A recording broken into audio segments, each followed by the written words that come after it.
Hi, this is Paul. Welcome to my spoilers review of Captain Marvel. Okay, this is where I'm going to talk specifics and talk about spoilers. I just got through filming my spoiler-free review. I mean, I dropped a few details in there, but I try to keep it spoiler-free. But this one, I'm going to go balls out. Okay, and I'm also going to probably by the time you see this, I'll probably have done the hangout video when we talk about Captain Marvel with a couple of other fellow YouTubers. So look for that. I'm going to probably uh, whoever hosts the video, they're going to record it, and then I'm probably going to download it from their channel and put my own intro on it, and then probably put it on either, well, probably not on this channel. I'll probably put it on my main channel, Trepacer, because that'll be a spoilers review. That'll obviously have spoilers in it, so I'll probably put that on there, my main channel, Trepacer, and this review will be my own personal spoilers review of Captain Marvel. Okay, um, this movie, of course, stars Brie Larson, Samuel Jackson, Ben Mendelsohn, Jude Law, Annette Bening, Clark Gregg is in this as well.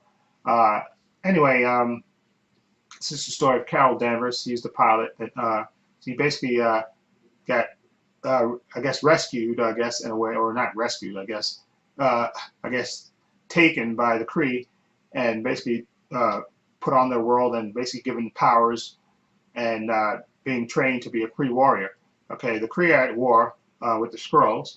Okay, and if you know comics, you know that in the comics, the Kree and the Skrulls can't stand each other.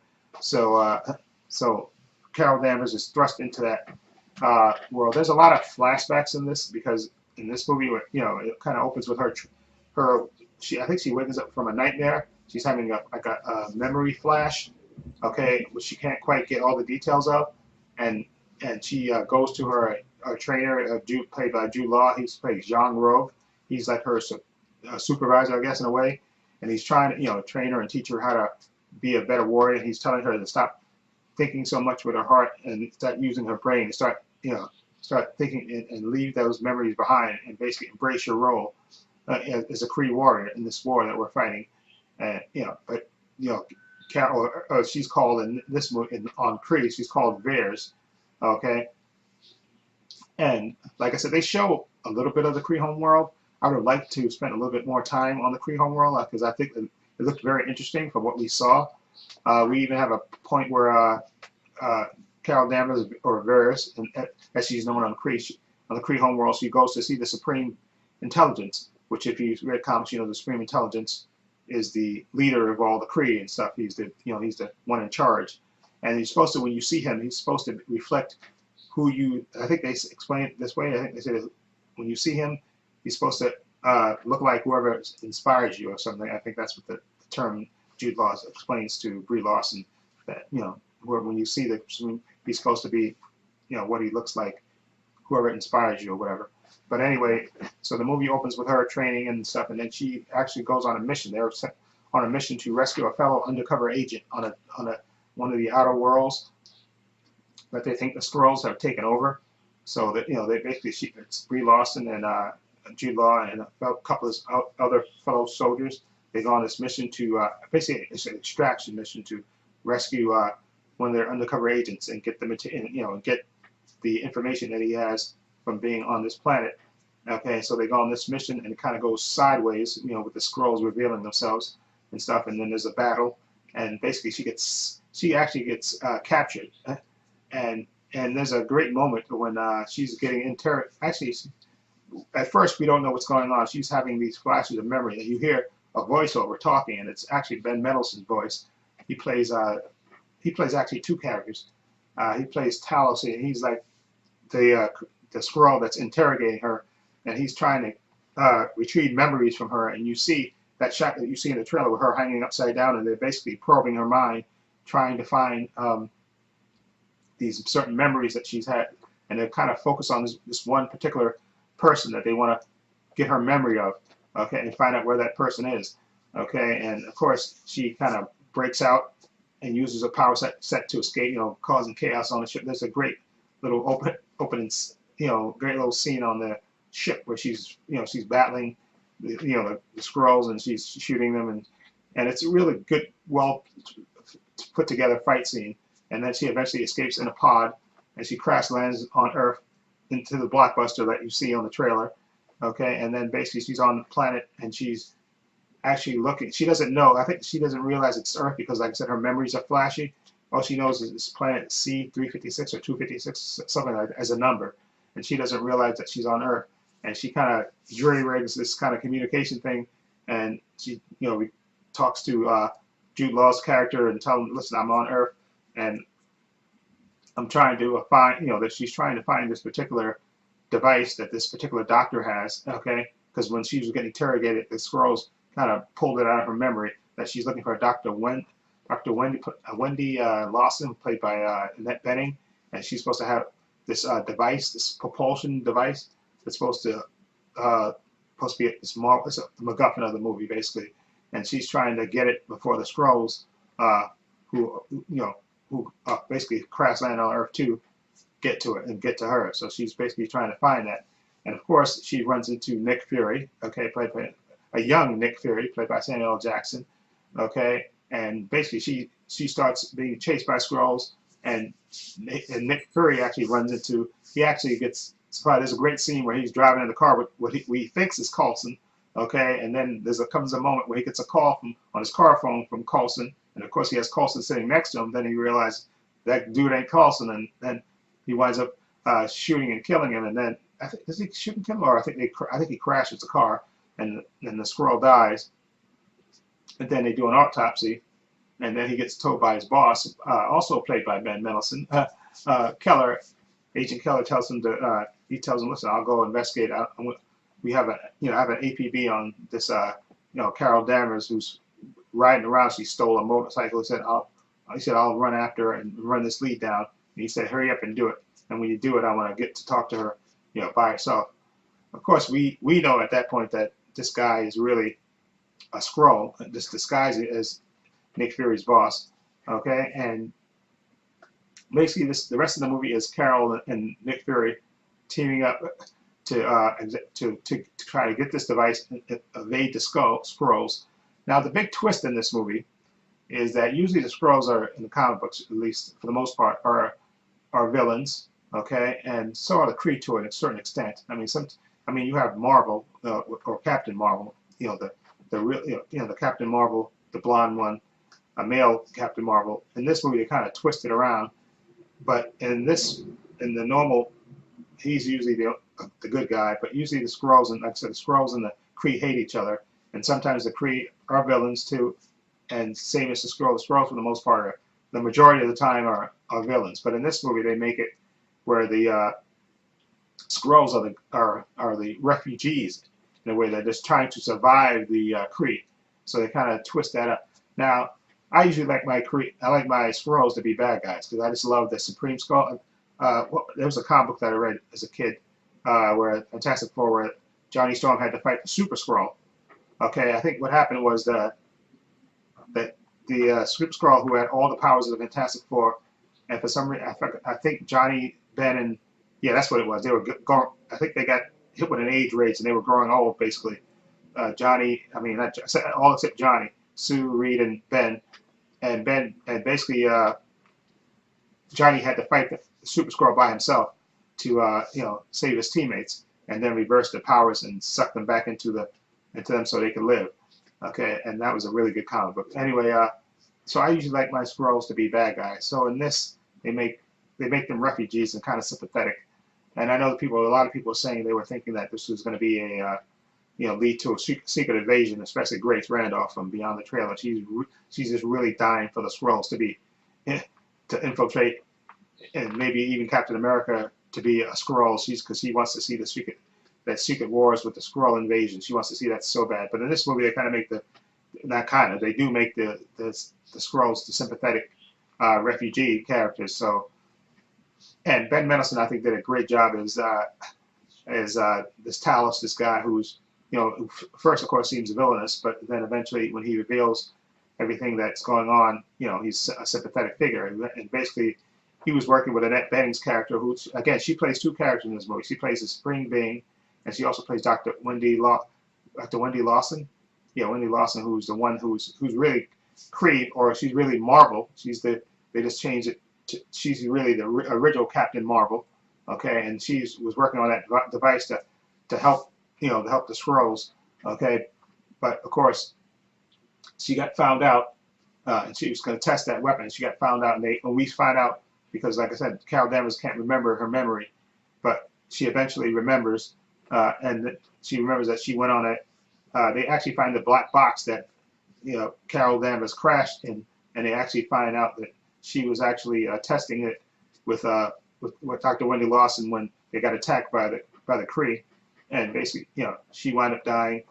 And instead of killing, and we see basically how Carol Danvers gets power. She basically absorbs that photon thing. It basically it blows up and she absorbs it literally. And you see that's how she literally gets her power. She absorbs that photon weapon, and that's how she's basically powered. I thought at first in the movie, when you see the movie, that because she got her powers because the Kree gave it to her. But we see later on in the movie that Jude Law's character, Von Rogg, when he happens upon after they shoot them down, he actually goes to her and instead of killing her, he takes her back to the planet and makes her a soldier. Okay, now, and basically the middle part of the movie is Nick Fury and her searching for this doctor and her her experiment and all this stuff. Now, like I said, a lot of people were crapping on this movie, saying this is like the worst Marvel movie. It's not inspiring or anything. I don't think it's that. I do think the script is problematic. I definitely think that. I don't have a problem with Brie Larson. I know people have issues with her her statements away from the movie. I'm just concentrating on Brie Larson, the actress. Okay, so I don't care about her political leanings or whatever else. Just on her acting. Okay, and her character really. Yeah, her character actually is a bit sarcastic and a bit of a wise ass, especially in the beginning part. You see that when she's training with Jude Law's character. She's a bit of a wise ass, and even in that fight that she has on the ship when she gets captured by the Skrulls and she escapes, and she's using humor and she's laughing and she's giggling up. And there's some scenes too with Nick Fury that she's smiling. I know a lot of people say, oh, she's too serious, but I do have to say they did make some boring ass trailers for this movie. They really did, and I think they probably could have definitely did better with the marketing of this movie. But again, I think Nick Fury, Samuel L. Jackson, I thought was great in this movie. It's good to see a young Nick Fury, and I thought him and Brie Larson had good chemistry, because basically you see them go on the road basically to search Dr. Wendy Lawson and find her device. And you see them in some action scenes, and I thought they were really a good friend chemistry, okay, which you can't, which is always kind of hit or miss sometimes, but I thought they were really decent together.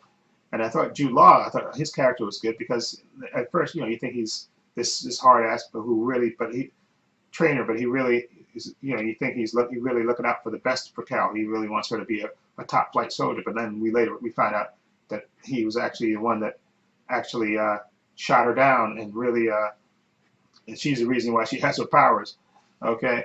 And he was basically on his way to Earth, not to help her, but to kill the rest of the Skrulls and rescue and see if he could get that device. But actually he knows, if you think about it, he knows because he was there when she got whammed, but maybe he was coming down there for the research and stuff. Actually, yeah, I think that's what he was coming to kill the Skrulls and get the research. Okay, and I thought also Annette Bening, she played two characters. She played the Supreme Being, that's who Carol Danvers was, because when they said it, when you go see the Supreme Being, you see somebody whoever inspires you, and she saw this Dr. Wendy Lawson obviously inspired her because she was the one that gave her the shot, because they back then I guess there weren't that many women pilots, so you had her and her friend who were actually trained to be pilots. Okay, and they picked them. So obviously, she had a good relationship, and she really looked up to her. And she also played Dr. Wendy Lawson and the Supreme Being. So two characters in one. And like I said, Brad Mendelsohn I thought was really good too. He was playing Talos, the Skrull leader, who at first we think is evil and stuff, and then later we find out he's sympathetic. He's just basically, when they actually go up, when they find her they're basically looking for Dr. Wendy Lawson's her work area, her lab to find out where her information is. But then we later find out when they actually find that it's actually in space, just above in a ship above space, uh, because she's Marvel, so of course she has a ship. When they go there, we find out that actually Dr.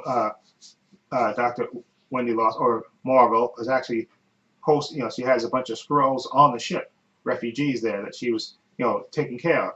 Okay, so then we find out, of course, that Talos was actually like a sympathetic character, and he was actually just trying to protect his people. And he was saying that Marvel was trying to help them, the remaining refugees find a home world, and they were going to use that jet propulsion device to find their home, to go to a place where the Kree couldn't find them. Okay, so now we have Skrulls as sympathetic figures in this movie, but overall, like I said, I think the movie could have been better. I don't think this is the best script, okay, or inspiring. I saw somebody said this movie is not inspiring. I don't think it's that much. I think Wonder Woman was a better movie, more inspiring, I guess, more when you leave it to there, you go like that. This movie I think was just okay. I definitely think it could have been better. Okay, I know this movie was written and directed by a man and a woman, and I think they did an okay job. I think the actors elevated the material. I think definitely think the script could have been better. I definitely think that. And again, if it wasn't for the actors, this movie would be very mediocre. But Brie Larson, Samuel Jackson, Ben Mendelsohn, Jude Law, and Annette Bening even, I think they actually elevated the material. Okay, but I definitely think this movie could have been a lot better. Okay, and the last third of the movie where she actually starts to use her power set, that looks absolutely fantastic. It makes you kind of want to see how they possibly could do Green Lantern if they do it the same way, because when she actually uses her power sets and she starts to fly and go into space and she's taking down Kree ships and stuff, that looks absolutely awesome. That part looks fantastic. Okay, now the one thing I thought they were going to go into how Nick Fury lost his eye, and basically there's a cat.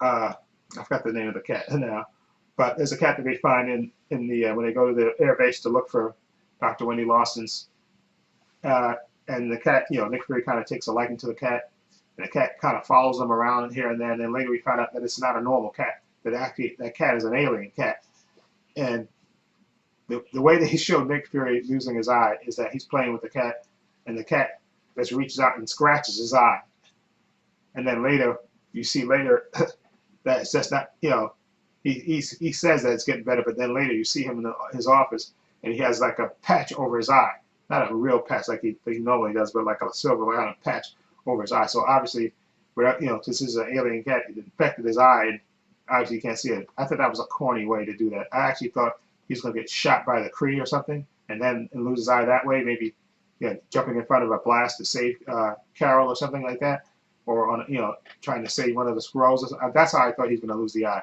But for him to just lose his eye by getting a cat scratch, I thought that was very weak. I mean, really, really weak. Okay, but anyway, like I said, the middle part of the movie was once she gets to Earth, and then she kind of mutters around until she runs into Samuel Jackson, and she has this little chase scene with the Skrulls and stuff. And I did like when she reunited with her friend, Maria Rambo, played by Shauna Lynch. She reunited with them. And I thought that was nice. But I think again, this movie, it should have rocked from beginning to end, and I don't think it did. But I definitely don't think this is the worst Marvel movie. For those people saying this is the worst Marvel movie, there's something wrong with them, okay? Or just people looking for problems in a movie. Okay, I think it was a decent movie. I don't think it was the best Marvel movie at all. And I don't think it's, oh yeah, as far as the worst Marvel movie, it's either The Dark World or Iron Man 3. I don't care how much money Iron Man 3 made. I hate Iron Man 3 just, to me, was, ugh, okay? So, that and Thor the Dark World, I think, are worse movies than Captain Marvel. Okay, let's put it that way. I think the Iron Man solo movie, the first one, and Captain America solo movie, and even the Thor first movie, I thought are just really good movies and better movies. And then I rank Captain Marvel like right behind those. But as far as being the worst Marvel movie, I think people are stretching. I think that's a stretch. This is not the worst Marvel movie at all. Okay, I think that's a real stretch saying that. I thought it was a decent movie. It kept me entertained. I laughed at certain parts. Okay, again, I think Brie Larson and Samuel L. Jackson had good chemistry as Carol Danvers and Nick Fury. Again, I like Ben Mendelsohn as Talos, the Skrull commander, and Keller, Nick Fury's boss. And I thought Jude Law was good as well. There's a funny moment where she confronts him after she fully embraces her power set, and he kind of crash lands on Earth, and they're about to face off, and he kind of tells her to put away the light show and let's fight hand to hand to prove something. And she just says, you know what, I don't have to prove nothing to you. Zap! As he zaps him, which I thought was hilarious. And then she puts him back in his ship and powers it up and tells him to go back to the Kree home world and tell him that, listen, Earth is under my protection, basically, and sends him zips and sends him on his way. But there's a moment where she, after she gets captured by the Kree, after she finds out that the Kree are really the bad guys, and she's basically chained up, and she's actually having a moment with Supreme Being, who's looking like Dr. Wendy Lawson. It's the same person anyway, but she's having this confrontation with her, and then that's when you see her really, she's struggling to get out, and they say, well, listen, the same thing we gave you, the same thing we can take away.